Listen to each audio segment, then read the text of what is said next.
Après, maintenant, les spaces, on a également la fonctionnalité reviews pour faire des newsletters sur Twitter qui est arrivée. Donc, Twitter a racheté ou s'est associé avec reviews pour permettre aux gens de créer leur propre newsletter.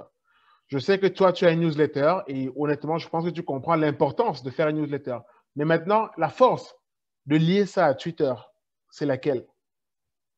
C'est tout simplement l'actualité et l'instantanéité de l'actualité. Parce que, voilà, le temps de... personnellement, entre mes newsletters, entre un moment, un fait d'actualité, une nouveauté, et le moment où je rédige ma newsletter, il peut s'écouler une semaine. Et c'est assez accepté que, voilà, dans une newsletter, on va laisser le temps, on va prendre le temps de la lire par email, etc.